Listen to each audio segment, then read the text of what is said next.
Hi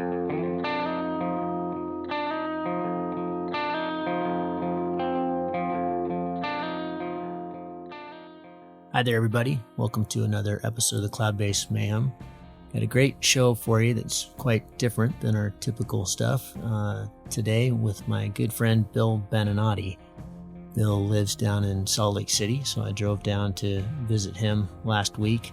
The excuse was to get heli hoisted. He runs the heli search and rescue crews across Utah and runs all that, and is the main medical doctor behind all that training and advice for all those crews. And he has been my safety and medical director for the last since inception of the Global Rescue X Red Rocks, the hike and fly races that I run down in southern Utah. Bill is just one of those guys that the planet is thankful to have around. He's an amazing human being. He's been in medicine his whole life. He was a doctor for the Air Force for a long time. He's lived in various different places around the world practicing medicine. He's currently an ER doctor, works in intensive care and with specialties in a number of things, but the one we talk about mostly in this show is his background in pulmonary medicine. He's an expert in altitude sickness and all things related to getting tall, which is how it relates to flying. He's recently also got into sailplanes. He's getting one delivered here any day from Slovenia, and that's pretty exciting. I think we talk a little bit about that, but anyway, I drove down to do the heli hoist training at night with Bill, and then the next day I stayed at his place, and the next day we sat down and had a really incredible conversation about things you and we all need to know about when we go flying, especially when we go flying tall. There's been a lot of really amazing stuff going down and adventures going down in Pakistan and the Himalayas. So we start there and just talk about the physiology of hypoxia and chambers and decompression sickness. And he talks a little bit about, you all heard the sailplane show with Gordon Boetticher out in the Sierras, flying wave. If you fly sailplanes and get really tall, this one is especially important because he has some great advice on how you really need to approach that, from how you the correct way to use oxygen, the correct ways to breathe. He wanted me to point out that in the talk he missed a couple things that were important, namely, you need to be breathing oxygen before you get high, and you need to do that in a very specific way. Long, deep breaths rather than shallow, quick breaths. But we talk about another pilot friend of mine who was trying to, combat hypoxia without oxygen just by breathing really deep breaths, and you can tweak that and get totally sideways if you do that incorrectly as well. So we talk about all the physiology that goes into hypoxia, why it's so important to understand, why it can change pretty radically from day to day depending on how hydrated you are and how sleep deprived you are and just where you are mentally. It can affect some people much, much lower, and a lot of that depends on how adjusted you are to altitude, how much time you've spent at altitude, where you live at sea level versus up higher. But the main takeaway is that if you're heading off to go fly in the Himalayas in Pakistan, you will be, no matter what, operating at less capacity than you're used to. So, if you're Aaron Duragati or Antoine Girard and you're a beast, you can go there and have a pretty safe trip. But if you're not those guys, you better give yourself quite a bit more margin and padding. Then we transition to sleep hygiene. He's a real expert in that as well. That term may be new to many of you, but pretty interesting stuff on just the importance of sleep and what it does to you when you don't get good sleep, and how you can become a better sleeper and use gadgets like the Garmin watches and many others these days that can track sleep pretty accurately. So we talk about that. And then finally, we get into just something he's personally passionate about, is just living longer. Something we're hearing a lot about, intermittent fasting and all kinds of stuff you can do to slow aging potentially, but also just living better longer. And so health as it affects us when we age, and what is aging and what we can do. We don't go real deep into this, but just some interesting stuff that he's been tracking and following, and certainly something we all probably think about as we get a little bit older.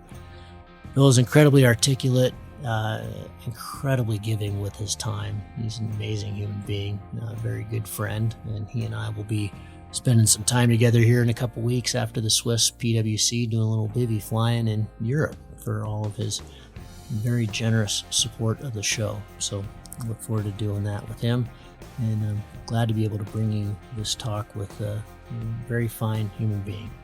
Enjoy.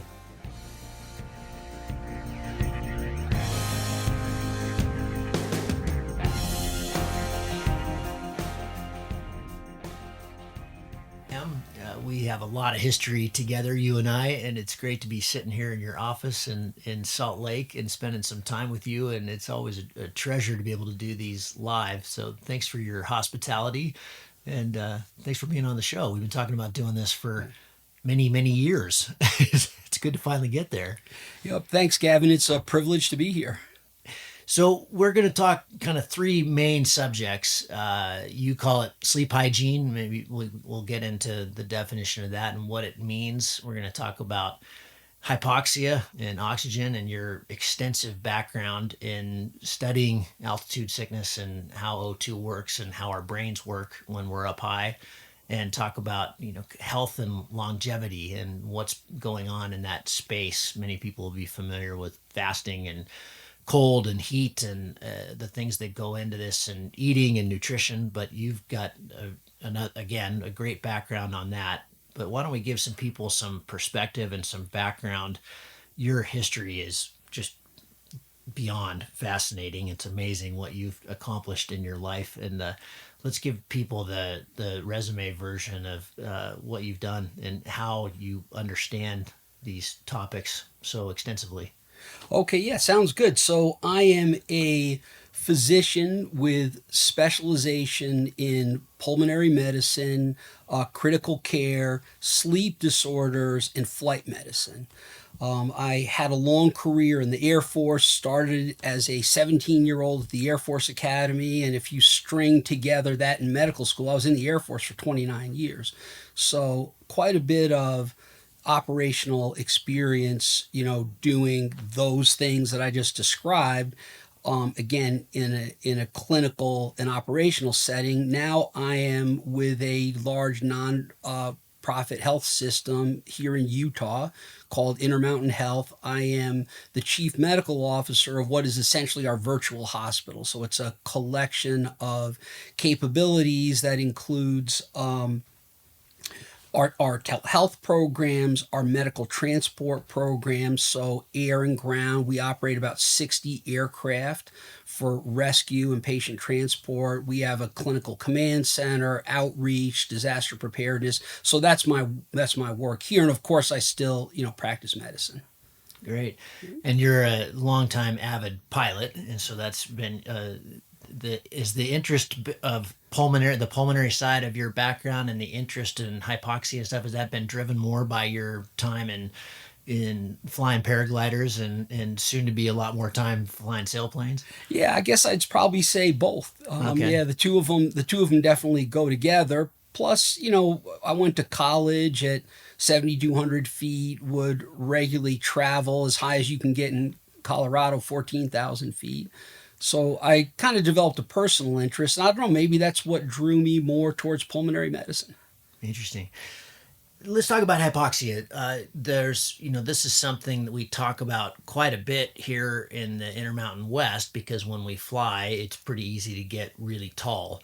and we can't go above Class A airspace unless you're in a sailplane. But still, 17,999 and about 5,400 meters is an altitude where that definitely becomes a factor, both from just cold and impairment and feeling good. And so, talk about basically what it is. We're seeing, we were just talking about before we started recording, we're seeing some amazing stuff in the last decade come out of Pakistan and what people have been doing there.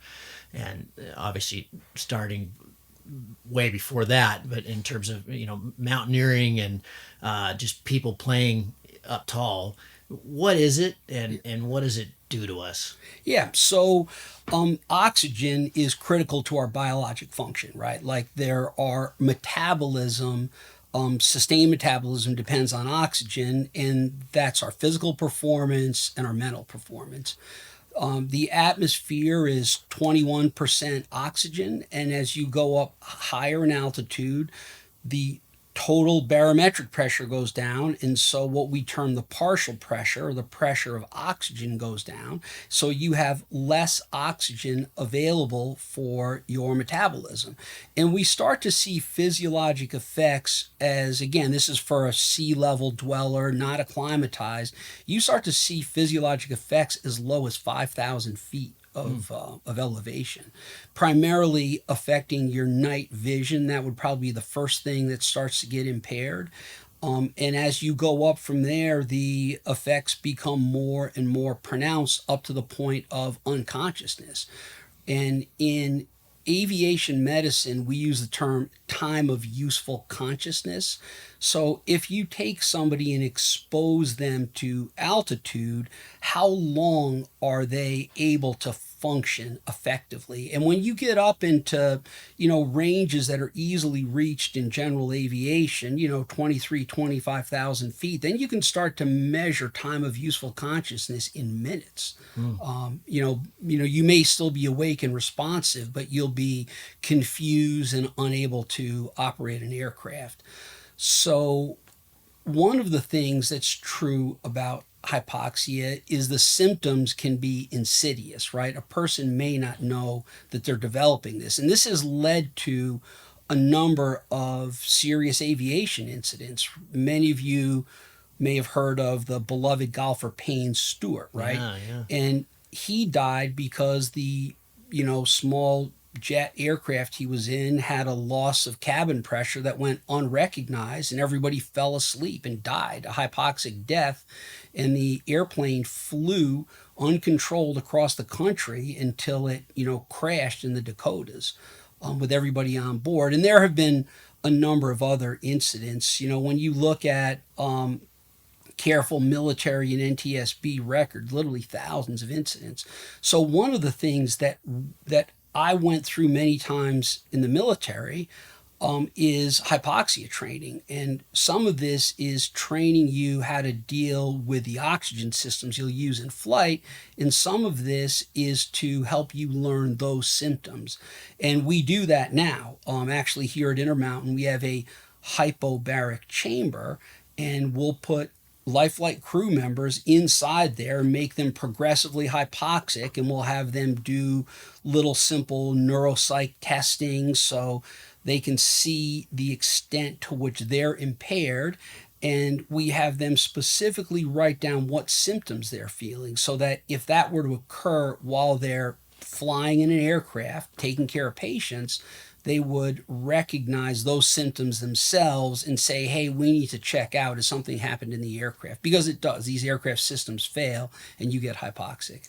Why didn't the crew in the Payne Stewart situation? Why didn't they wake up when they started going lower, when the plane started going down to crash? Yeah, they had or probably had already died at that point. Like, Really? the hypoxia can kill you. What we know is that fighter jets were launched to intercept them, and their fighters flew close enough to look through the window and see them unresponsive, right? The cockpit windows were frosted over, but they could see through that these guys were there not responding to radio calls.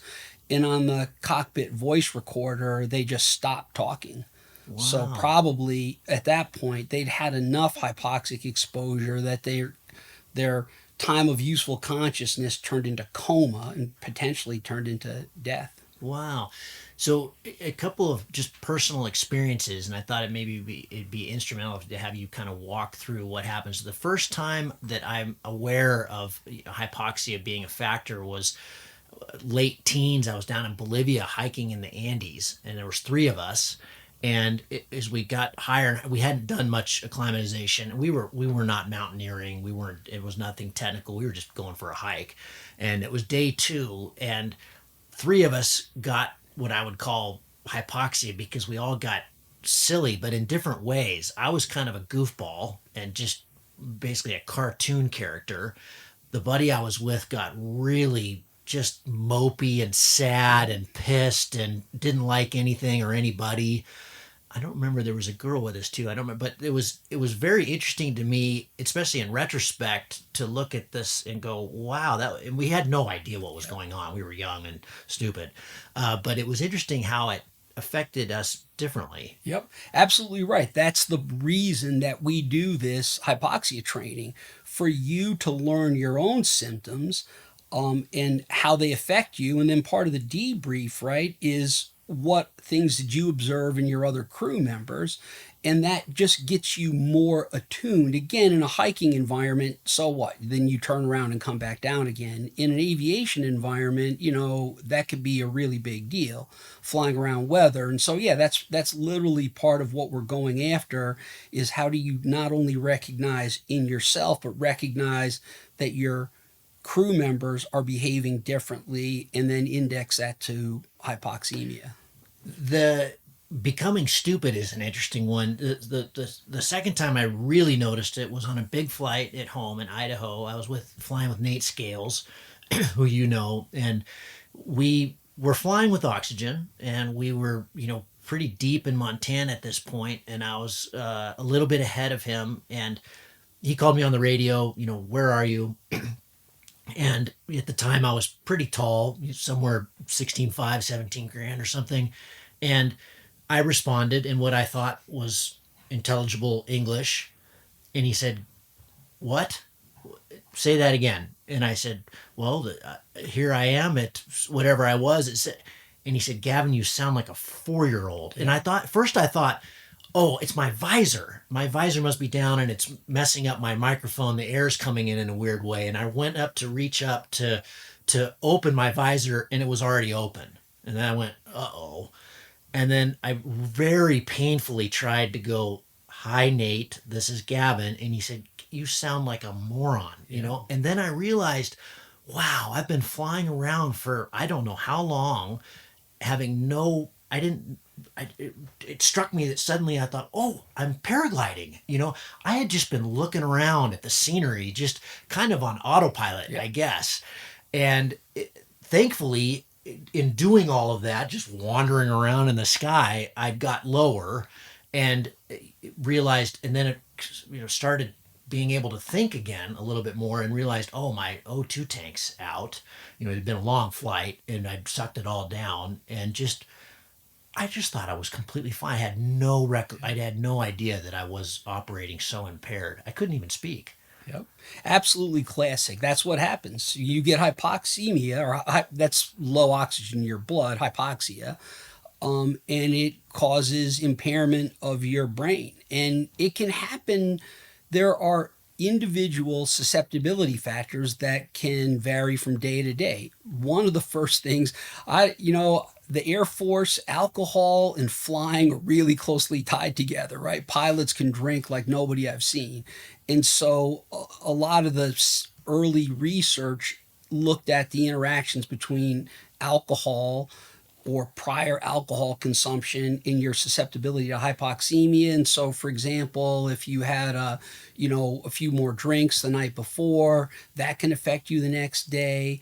Your general factors in your health, if you've got a little respiratory virus, there are a number of things that could make you more susceptible on any given day than normal. And again, that's why it's so important to recognize the symptoms. You can, in the systems that we have to fly with, if you're tuned to it, you can feel the little pulse of oxygen going into your nose, but at some point when you're flying around, you kind of stop paying attention to that. And so it's easy to not notice you're no longer getting oxygen because you've got wind in your face and all kinds of things. And so, again, that's when it's important to recognize your own symptoms to say, I may be getting in trouble. And of course, ideally, you would have recognized that in yourself before you became unable to speak intelligibly and then start to descend at that point. You were talking about before we started recording. I sat next to this guy down in a World Cup in Brazil, and he'd gone to, I believe it was Pakistan. I can't remember exactly where, but somewhere high, and was really worried about this and was trying to acclimatize.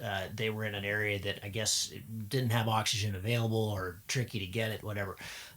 Talk about that acclimatization, vasoconstriction, Yeah, dilation. yeah. Talk about what's going on and what you can do or what you shouldn't do to try to compensate. Because in this case, he talk about it was alkal. What's it called? Yeah, exactly. Alkalosis. So humans can adapt to altitude up to a point, and it takes a matter of days. Right, there's a whole range of physiologic adaptations that can make you more effective at utilizing the oxygen that you have available to you. That probably starts to break down at about 4,000 meters or so. Right above Fourteen that, thousand feet. yeah, it's really hard to fully adapt. And if you look at human civilization, right, nobody has settled above that. You can't have a sustained settlement because people just can't live that high. Um, and so these adaptations make you more effective. One of the ways that you adapt is that you breathe a little bit faster. And so that elevates the amount of oxygen in your blood. It also reduces the amount of carbon dioxide in your blood. And you can adapt to that reduce carbon dioxide up to a point, but if it gets too low, right, you get what we term a respiratory alkalosis. So the pH level in your blood is low and it's due to overbreathing. That respiratory alkalosis or low CO2 level constricts the blood vessels in your brain. We use that, by the way, clinically. If somebody's got an increased pressure in their brain and we're trying to race them to a neurosurgeon, we don't allow their carbon dioxide level to get high because that dilates the blood vessels in your brain and we want to constrict it, right? But if you go too low, that constriction creates its own set of problems. And you may see like kids fooling around and hyperventilating and passing out, right? That's what happens. Literally, you constrict the vessels in your brain so much that you no longer have blood flow, and of course, the consequences of that are worse than the hypoxemia. So yeah, the what I guess I would say is probably don't try to outfox your own physiology. And so in this individual was conscious of saying, I think I'm getting hypoxic. I'm going to try breathe deeper and harder and deeper and harder. And he correctly analyzed that what had happened to him was that he caused this vasoconstriction from the low carbon dioxide. So So you can't breathe your way out of this. no, you can't breathe your way out of it because it causes other consequences. And there has been a lot of interesting research when the level of hypoxia that we tolerate varies from individual to individual, and there seems to be kind of a sweet spot, right? People who tolerate it too well and don't breathe enough with high altitude don't perform well. And when you look at the brains of people who have a really vigorous response when they come back from trips to altitude, they're more likely to have abnormalities in their brain caused by that vasoconstriction. There's probably a sweet spot in terms of how much your brain drives you to hyperventilate to get your oxygen up, but not so much that you're causing, vasoconstriction. For any individual in that situation, it's good to have a normal breathing pattern, right? Deeper, slower breathing is more efficient and more effective way to breathe, and it makes better use of your oxygen supplies, by the way. But I wouldn't try to micromanage each breath, right? Then you can get into that kind of trouble. So just be conscious of, I'm not going to huff and puff. Be conscious of trying to slow your breathing, and then let your respiratory control take it from there. Why is it that we as pilots can go to a place like the Karakoram and get there, spend some time, so you're adjusting to the altitude a bit and you're changing your physiology a bit, but then you're able to do what in mountaineering would just kill you. You can launch at 2,500 meters and fly to 7,500 meters, boat around for a while, get a little silly, probably hypoxia Yep. if you're not using O2, but then come down. Yeah. You're So okay.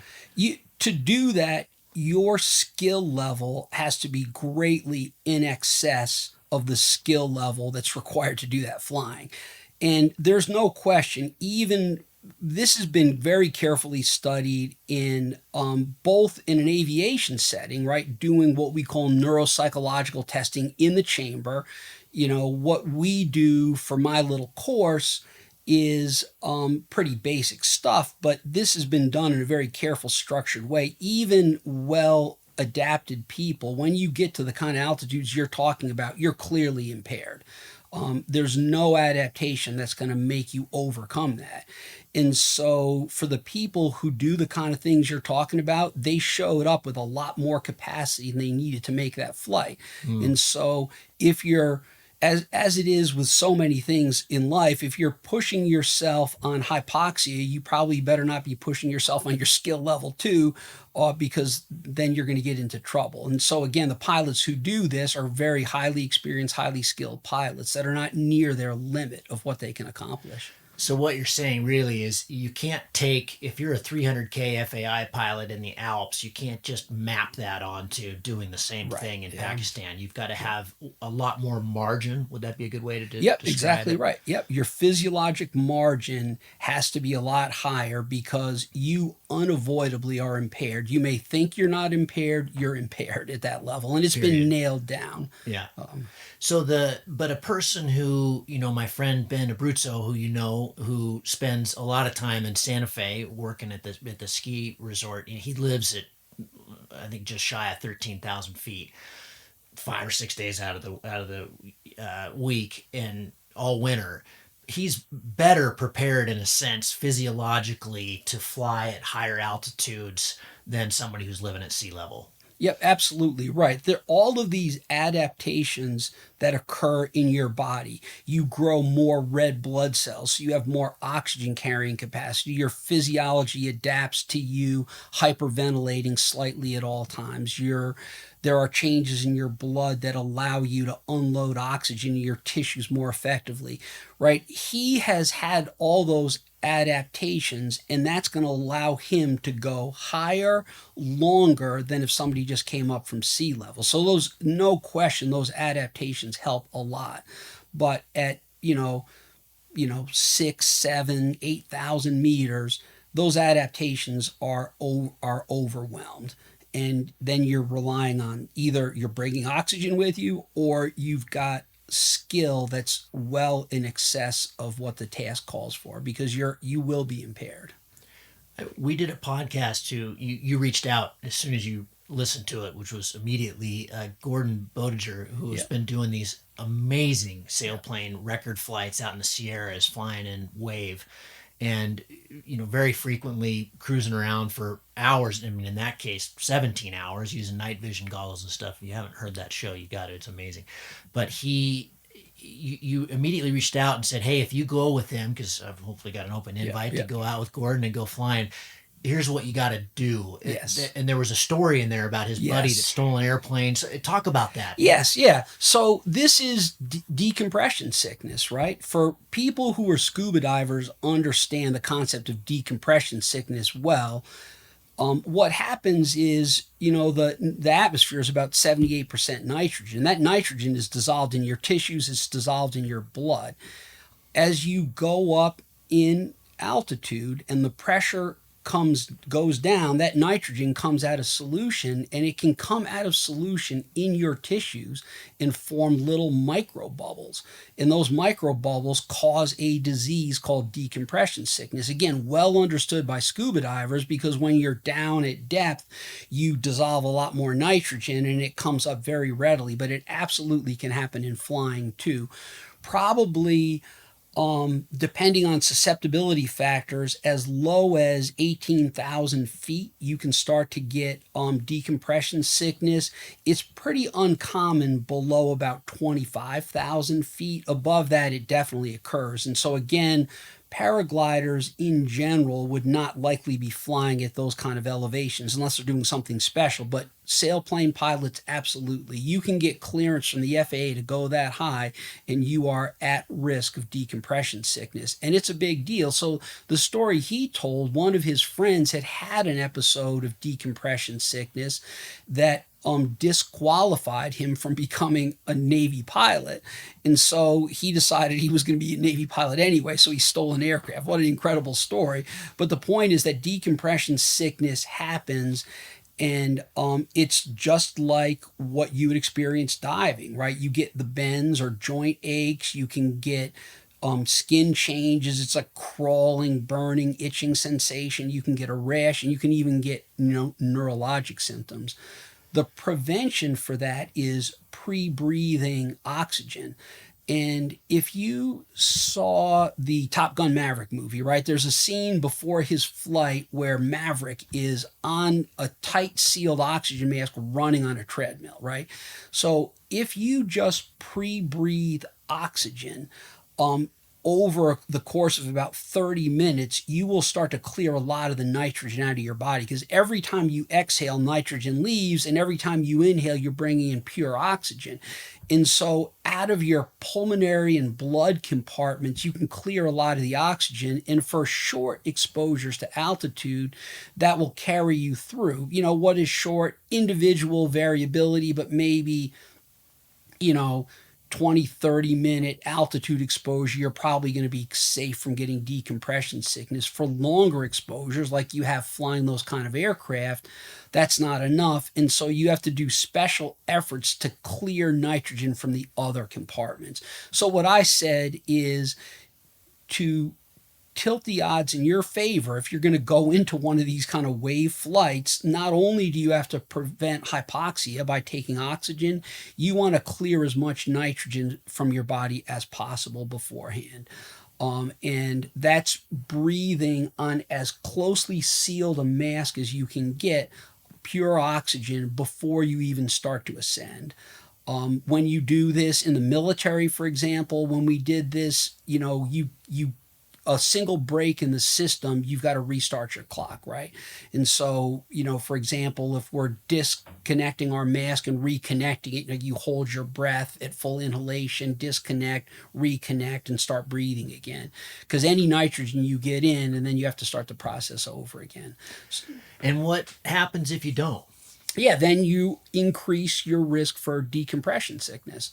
And just like in scuba diving, right, two divers diving the same profile, one of them gets bent and the other doesn't. There are individual susceptibility factors, not an issue for you, but the more fat a person has on their body, the more susceptible they are. Alcohol, our old friend alcohol enters the picture again. Alcohol increases your susceptibility to decompression sickness. Physical exertion while you're in that environment increases your susceptibility. So, yeah, it's just about trying to dial down the risk by getting as much nitrogen out of your body as possible if you're going to be up at those kind of altitudes. And then, by the way, if you develop those symptoms, then I would get help, right? Go to a recompression chamber. And that was one of the things we dealt with in the Air Force. If pilots reported those kind of symptoms, then we just dove them. And so any clinical hyperbaric facility or the divers alert network, right? Again, it's tuned for scuba divers, but it's the same physiology, right? They know where you can find a divers alert network and get you to a chamber where they can recompress you. I had an interesting, somewhat recent experience with the decompression chamber after a surgery. I had a shoulder surgery in 20. I was getting ready, I think, for the 2017 X Alps and blew out my shoulder mountain biking, I don't know, 8 months before. And so it was a pretty major surgery. And the surgeon said, listen, we got to do everything we possibly can to get this thing to heal. So I want you to do 10 sessions in a Yes. decompression chamber because shoulders don't have a lot of blood flow, Yep. and we need you to get healed so you can do the race. And so talk about that Yeah, physiology. absolutely. So we use the term hyperbaric oxygen. That the reason, by the way, that our health system has a chamber is not to do high altitude training and research. It's to do treatments like that you describe. And so there are a lot of effects to that. One of them, the primary reason that we do hyperbaric oxygen treatments are to accelerate wound healing. In a situation that you described, often people who have diabetes or vascular disease, for example, get ulcer on their foot that can lead to amputations, and so you can accelerate the healing of those wounds by getting your oxygen levels to extreme. We use it for carbon monoxide poisoning. This has been in our area. This has been a really bad winter for mass carbon monoxide events, and we'll like crowd entire families in our chambers to recompress them. So there's a lot of good clinical utility. The doctor who leads our program, a brilliant researcher, was a former SEAL medical officer during a Navy career, and is a prolific researcher, had the foresight to have these. When we got our chamber, they've got these big metal dogs that extend from the around the door to help when you put it pressure on there to keep the door from blowing out, right? Well, he ordered our chamber with a set of dogs on the inside and a set of dogs on the outside so that when we suck air out of the chamber and the door wants to blow in, it's held in place. And so that's why we have a hypobaric chamber, but it's the same chamber, right? You basically fill it with air. We have small glass tubes that we fill with pure oxygen for an individual, or for example, a parent and a baby, if a family, and we'll put them in a tube full of oxygen. It's not efficient to fill these big multi-place chambers, so we just pressurize the air and then have you breathe oxygen through a tight fitting face mask. When these guys are going off to Pakistan and doing these big flights, or mountaineers are spending a ton of time and either using oxygen or not using oxygen. I'm thinking specifically, I mean, when I was in college, I went and saw, I can't remember his name now, but a really very, very famous mountaineer who had spent a lot of time above 6,000. And he, in his presentation, there were just these huge, just nothing. Yeah. He would just blank out Yeah. for 30 seconds, 45 seconds, and then just click right back in and keep talking. And I don't know if that was age or something else, but it was interesting to watch somebody who'd spent so much time in the Yeah. death zone. Yeah. Are we no matter what, are we doing damage? So in that context, even in that context, the data is not clear, right? There have been a number of studies that show both neurophysiologic impairment and using MRIs, changes in your brain structure. In general, a problem with those studies is they don't have, careful pre-post. A few of them have done careful assessments before an altitude exposure and after. And in general, there seem to be changes. Most of the changes are gone by a year. There may be some permanent changes, but that's a little different. To put that in perspective, a number of people who've had those kind of exposures go on in life and have amazing careers in academics. There at one point the physician who, as far as I could tell, had the most exposure to that kind of altitude was an academic hand surgeon, a microvascular surgeon, right? So one of the most easily measurable changes in people who've recovered from that stubborn changes that doesn't go away over time is fine motor control, right? But this guy had superb fine motor control because he was a microvascular surgeon, despite his altitude. So to put it in perspective, probably most people are going to be fine. The people who had the most exposure without oxygen are going to have some impairment. In an aviation setting, the answer is probably not at all. I know Will Gadd was on your show, and he told a story about him getting hypoxemic on a flight, and someone told him, well, you probably lost, 10 points off your IQ or something like that. And I don't know that that's valid. I think that maybe they were pulling his leg, whoever told him that. But as far as we can put together from chamber studies in an aviation context, those relatively brief exposures clearly impair your neurologic function when you're hypoxic. When you return, that impairment lasts for a matter of minutes or hours, but the idea that you're going to have permanent impairment from that, unless it was a profound exposure that you were unconscious, is vanishingly small. So I wouldn't worry if one of us is up flying at high altitude and we get a little stupid and come down again. I would anticipate we're going to have a full recovery of our brain. Let's talk about sleep. You gave a great talk last year to our challenge participants in the Red Rocks. You call it sleep hygiene, which I got quite fascinated with after my 2015 race, because you go 12 days in that race and you get very little sleep. And I really thought that I kind of had the sleep locked because of all my years sailing. You don't sleep a lot on a boat. And it was just fascinating to go through. I talked to an expert down in Australia and worked with him, not extensively, but he gave me some guidelines that I still use to this day. And so again, a bullet point on sleep. Why is it important, especially to us as pilots?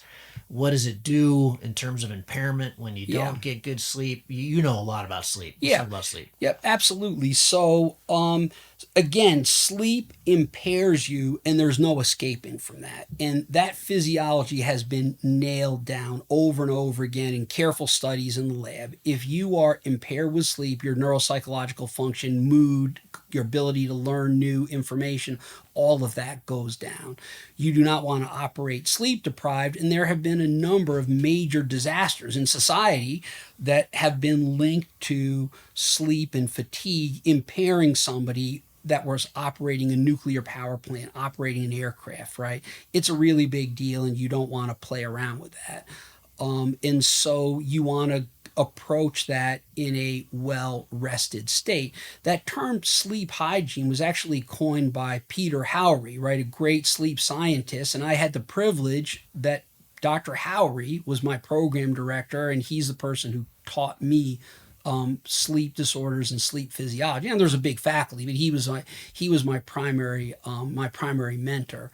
And the idea is there are things in your day-to-day life that affect your sleep and wakefulness and your ability to function. Now, rather than just give a laundry list, I use the term be your own sleep scientist, right? I like people to have a basic working understanding of the mechanisms that affect their sleep so that they can make their own decisions about that.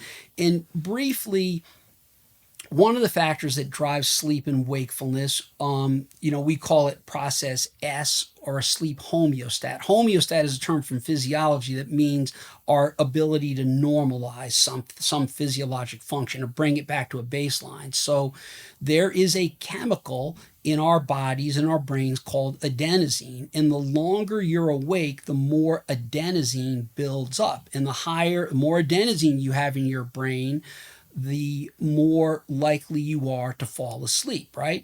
And so as the adenosine comes up, you become progressively impaired. There are things, and then when you sleep, the adenosine level goes down again, right? So that's our process S. So if you're in an environment where your process S is high, because you're late in your wake period and you have to perform. Things that we can do to dial that down would include taking a nap, right? And we use the term strategic naps, right? If you nap for too long, it's going to take too much of your process S away, then you're not going to be able to fall asleep that night. So napping too late in the day and napping excessively will cause that problem for you. Now, for our pilots who are flying emergency medical evacuation, we tend not to focus on the idea of strategic napping because they could have a very long day, and we just say, just fall asleep and get your process S as low as you can. If you have the opportunity to sleep, when you wake up from a nap, you can have something called sleep inertia, right? That's the sense of that kind of fogginess that you have on awakening. And the answer to sleep inertia is that you probably take some kind of countermeasures. Again, just some physical activity, splashing cold water on your face, brushing your teeth, things like that can kind of help accelerate you through that. So process S, napping dials it down to improve your performance. And the other thing widely used in society is caffeine. And caffeine directly counteracts adenosine in your brain. So if you need to perform, we all know that taking caffeine will help. Again, double-edged sword, just like napping too much or too late in your wake period interferes with your sleep, caffeine can too. And in general, probably better not to have caffeine after noon. Some people have a little bit less susceptibility and they could push it, but I hear people all the time say, oh, I can take caffeine late in the day and I'm going to sleep fine. They're not sleeping fine. If you measure their sleep physiology, and this has been nailed down, the quality of their sleep is very poor because of the caffeine that's on board. So I know you're a big fan of the thing on our wrist. We both got a yeah. Garmin. How do you use it? How do you suggest people use it? Why is that a nice thing to be checking out? Yeah, so there are a lot of brands that do this. There is what we used years ago in sleep was something called an actigraph, which uses accelerometers to measure movement in whatever part of your body you put it on. Wrist is most convenient. And the amount of activity that you have correlates to sleep and wakefulness. And you get a pretty good idea if somebody's awake or asleep. Well, accelerate to the current day. Not only do these devices have accelerometers, but they also can measure our heart rate and they can even infer information about our breathing. And so the algorithms have become more and more refined to the point that they give a decent estimate, not just whether you're awake or asleep, but literally what stage of sleep you're in. And I have found over experience, given my thousands and thousands of formal sleep studies I've read and the probably 1,000 or so actigraph tracings I've read, I believe that this device is a very reasonable representation of my sleep quality when I fell asleep, how good my sleep is. And so, for example, I'll find if I go back and look at the last week, the times I accidentally had caffeine too late, wasn't thinking about it, you'll see that, for example, my deep sleep was greatly reduced. Or if there's a special event, alcohol, by the way, is something else that interferes with your sleep. If there's a special event, a wedding anniversary, and have wine at dinner, I can measure the effect on my sleep quality, right? Which is why if I'm going to have alcohol, I'd rather do it in early in the day, like in the afternoon, something like that, grilling and having a beer or something like that. Get alcohol too close to your bedtime. And people think alcohol helps their sleep and makes them fall asleep. It's terrible. The net effect of alcohol on sleep is terrible. So again, on a night when sleep is important, push that away. This is great news. I love a day drunk. Yeah, exactly right. Exactly. Yeah. Or like I told the participants in this, it's a reason to get in goal early. Have your goal beers at 3 o'clock in the afternoon. Boy, they taste really good. And then let that alcohol metabolize out of your body so that it doesn't interfere with your sleep. So Yeah, when I look at my sleep profile, when I just check it out on Garmin, it's directly related to a Scotch at 8 yeah. versus a non-Scotch at 8. Yeah, And Exactly. I don't sleep well at all if I have a glass of wine after dinner or something or Yep. anything. It plummets. Yeah, and sometimes, that the social event is more important and you're just going to take a bad night of sleep. Sometimes what you're doing the next day, your function is more important and the value is not there. So anyway, so that's process S, this sleep homeostat. The you can imagine that if you fell asleep very quickly, the adenosine goes down and there's a tendency for you to wake back up again. So we have a competing process that we call process C, or a circadian process, right?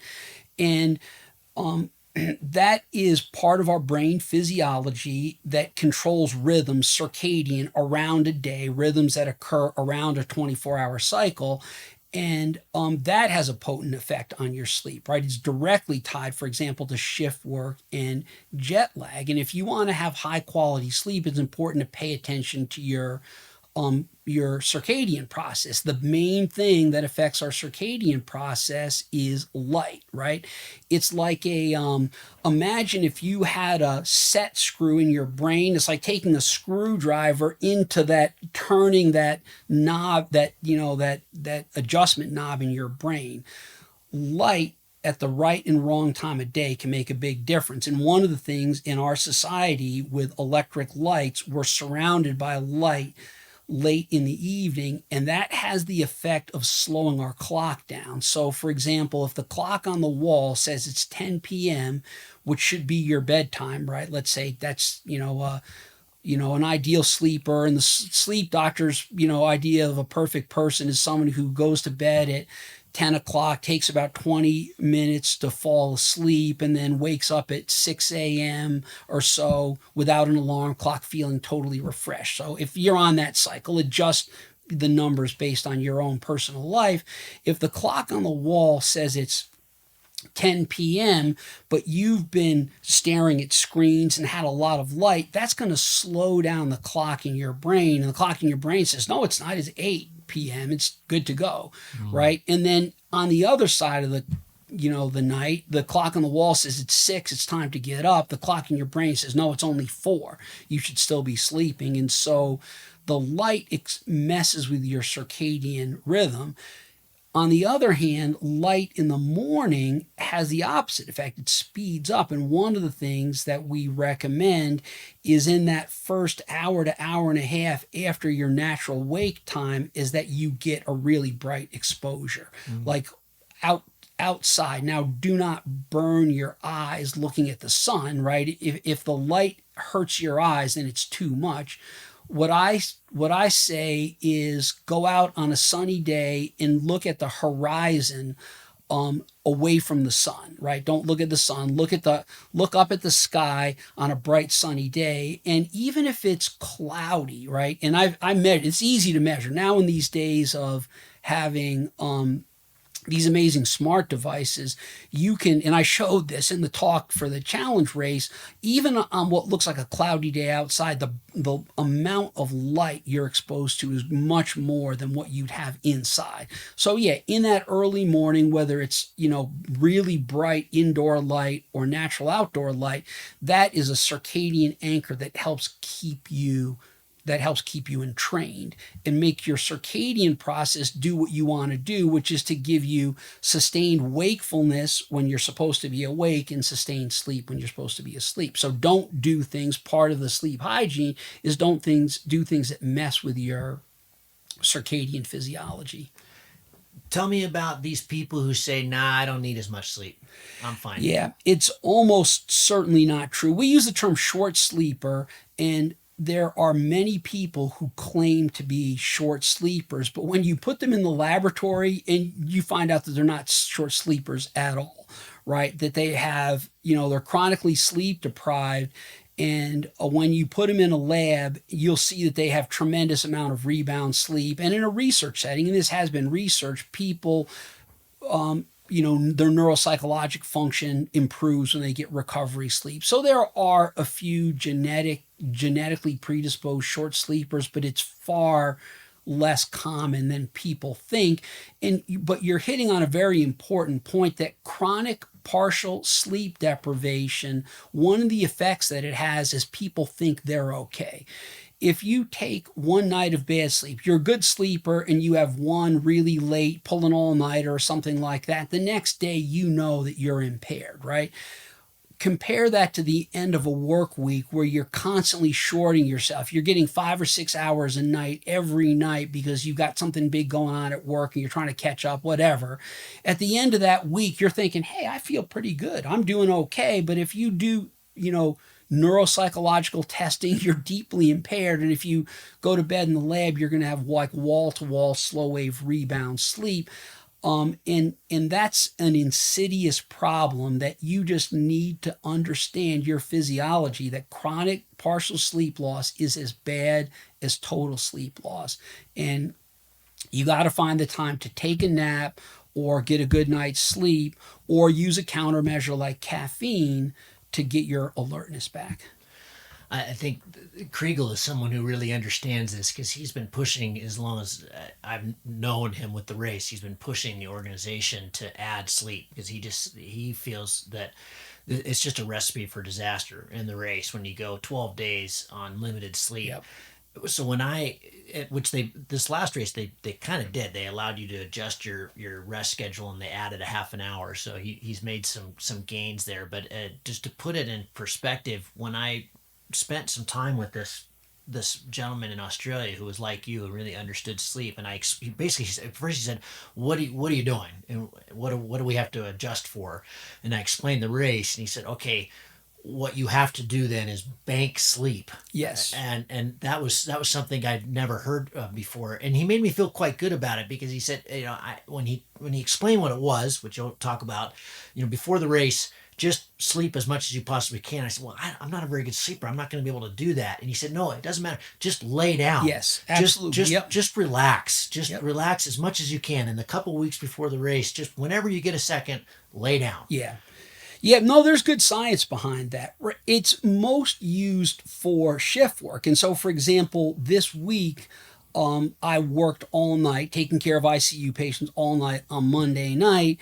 So I had a good night of sleep on Sunday night, but I made myself take a nap Monday afternoon to kind of bank up sleep for my night shift. And it really helped keep my performance going through sunrise when someone else took over for my patients. So there is good science behind banking sleep. And the other thing, in a related vein, is sleep extension for athletes. And there's also very good science that that athletic performance, right, which is a combination of physical and mental performance, is enhanced by extending your sleep time. And so during a race, yeah, absolutely, you should look for every opportunity you can. Again, before a race, like you talked about, it can be hard because when we are traveling, people are notoriously shortchanged on sleep. When you're getting ready for a trip and you're trying to arrange things in your life and what do I pack and all that other kind of stuff. And so before an event, it's really a time to buckle down on your discipline in your life so that you don't let that get the better of you. So that instead of showing up sleep deprived, you show up having banked sleep. So, you just have to start planning maybe days in advance so that you're not cutting yourself short sleep. Health and longevity. You've got some. Again, this is something that this isn't your particular expertise, but you know a lot about it. There's a lot of talk, especially on podcasts where people have too much time that they want to live forever. Yeah, they want to live for 150 years. Yeah. Talk about this movement.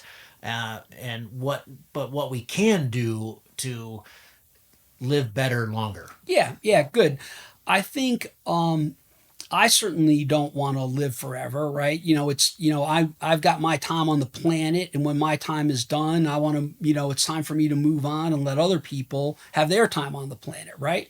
But the time that I have, I want to be able to function and keep paragliding and, doing the other things that I love. And so we would use the term health span, right? To have your function be as good as it can. close to the end. And so there has been an explosion of research in this, high quality research, right? A couple of recent Nobel Prizes that have been awarded have gone to scientists that have worked out the underlying, molecular biologic mechanisms behind this.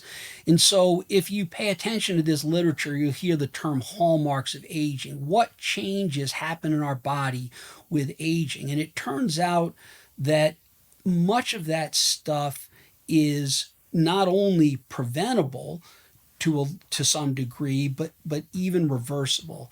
And people have come up with different ways of measuring someone's biologic age, and have shown that if you adhere to some of these relatively simple practices, that you can reverse some of that stuff.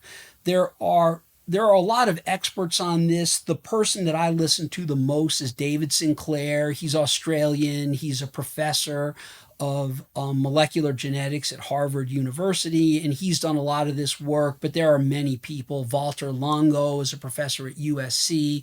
There are a number of people who have worked in this area, and honestly, much of the benefit comes down to just doing simple things, right? Like, eat less food.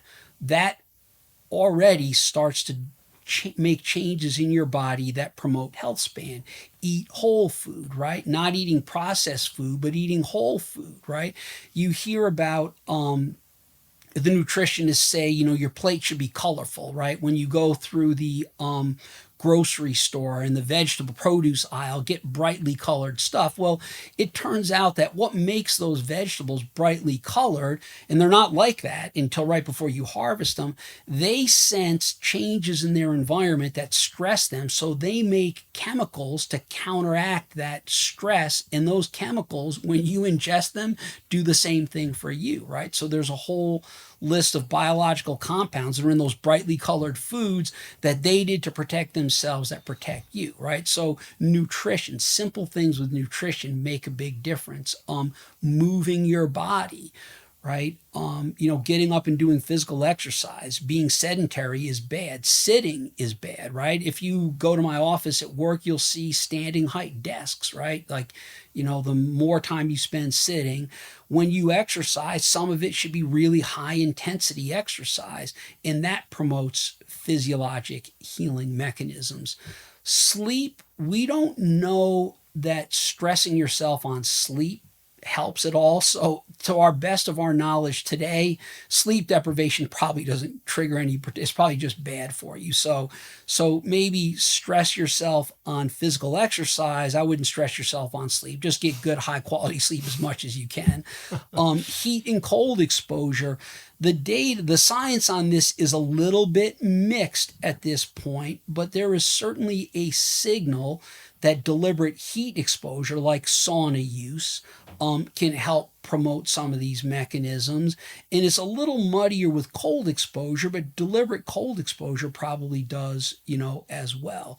So again, the kind of things that a person living an adventurous life would do, those are the kind of things that end up promoting your health span, right? Like sometimes you're physically fatigued because you're pushing yourself, you're too hot, you're too cold. All of those things make a difference. Now, beyond that, there are people who get a little bit deeper into it, and there are some more like supplements or things like that. There is a growing science behind some of those things that will promote that. But I would say the answer is not to think that you're going to take a pill that's going to fix this. The answer is for you to live a healthy life. And if on top of that, you may get some additional benefit from supplements, but I'd be very careful. There's a lot of people out there that are willing to sell you expensive powders and potions that may not be very well evidence based, and you're going to get the most bang for your buck just doing the kind of basic things that I mentioned. Talk about intermittent fasting in that space.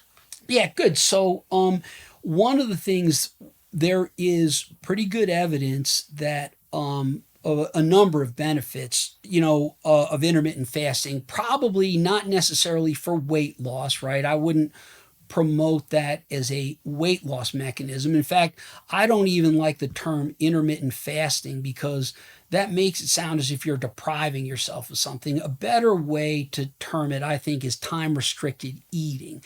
And the idea that you're getting the same nutrients and the same quantity of nutrients, but in a shorter time period. And one of the things that that does, by the way, if you get into about 18 hours or so, the primary fuel that your body is using are ketones, right? Your body makes ketones, and those ketones have a number of beneficial effects to include on your brain, by the way. And ketones specifically are one of the things that seem to promote brain recovery mechanisms. Now, this scientist at UCLA, he's dual appointed in Milan and in Los Angeles, has taken that to an even stronger degree and studied the effects starting with like single cells up through simple organisms and mammals, and now human data. What will become a seminal paper just recently published on this, taking this up to 5 days. And if you, it's very hard to fast for 5 days, and there are a lot of injurious effects on that. So he and his lab have come up with a nutrient mix that you can take that does not counteract any of the fasting mechanisms that you're doing, but has some fuel in your body so that you can continue to function. So he calls it a fasting mimicking diet. And he's got pretty solid evidence now that that fasting mimicking diet helps control and even reverse some of these factors that are chipping away at your health span. So again, there are a number of things. If what you want is to continue to function at a high level in our beautiful planet late in life, do some of these simple things that I mentioned. And again, that fasting mimicking diet is an intermittent or time restricted eating on a regular basis. And maybe occasionally throwing in one of these fasting mimicking diets are things that could take you to an even higher level in your health span. I have friends who are really into, I've just lost the word, that not necessarily fasting, but cleanses. Oh, Cleanses. yeah. What are your views on cleanses? Yeah, I certainly know a lot less about the science behind cleanses. In general, in our world, it's hard not to be exposed to chemicals that have adverse effects on your body. Here locally, right, in the Salt Lake, northern Utah, big ski area, right, people wax their skis. Well, it turns out they figured out in the water supply around our ski towns, the fluoro wax, we use the term forever chemicals, chemicals that are adverse to your health, that don't break down easily.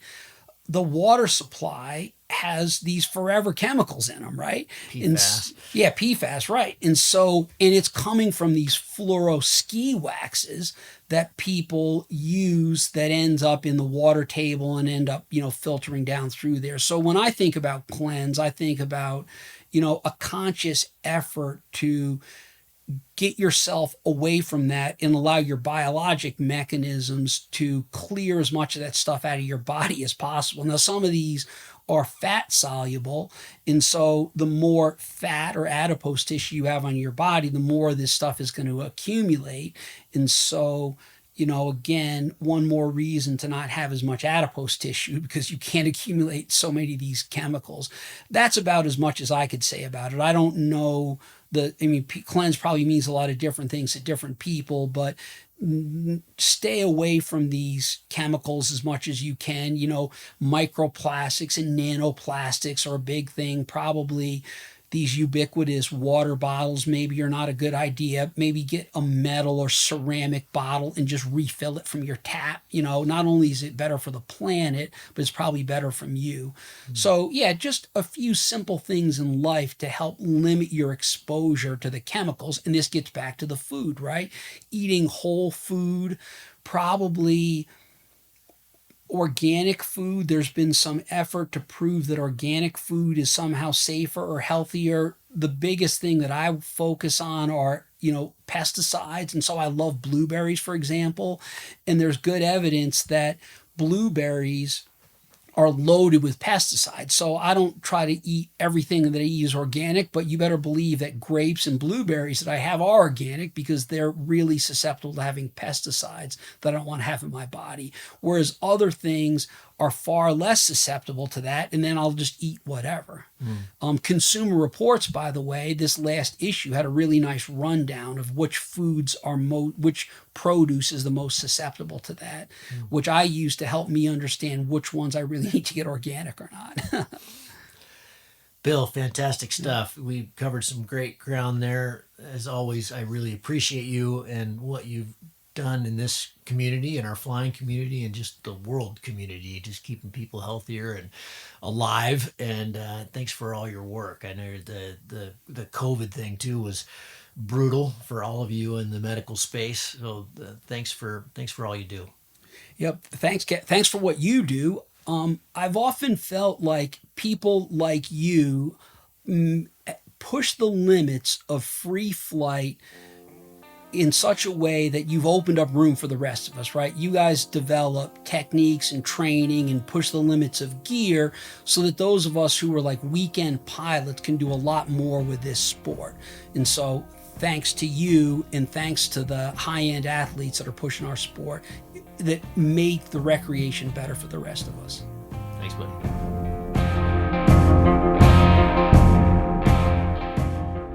If you find the Cloud-Based Mayhem valuable, you can support it in a lot of different ways. You can give us a rating on iTunes or Stitcher, or however you get your podcast. That goes a long ways and helps spread the word.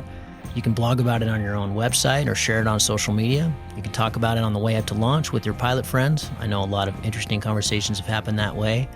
And of course, you can support us financially. This show does take a lot of time, a lot of editing, a lot of storage and music and all kinds of behind the scenes cost. So if you can support us financially, all we've ever asked for is $1 a show.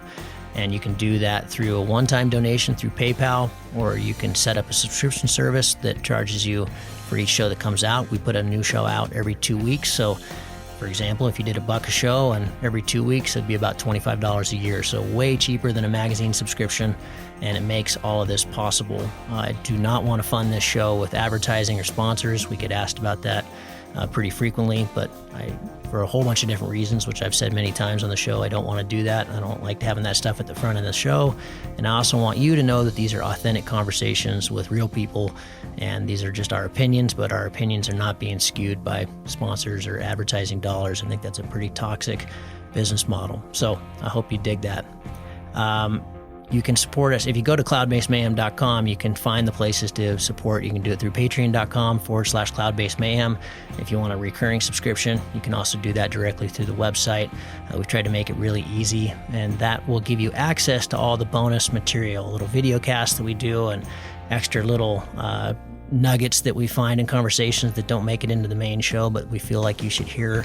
We don't put any of that behind a paywall. If you can't afford to support us, then just let me know and I'll set you up with an account. Of course, that'll be lifetime, and hopefully you're being in a position someday to be able to support us. But you'll find all that on the website. All of you who have supported us or even joined our newsletter or bought Cloud-Based Mayhem merchandise, t-shirts or hats or anything, you should be all set up. You should have an account, and you should be able to access all that bonus material now.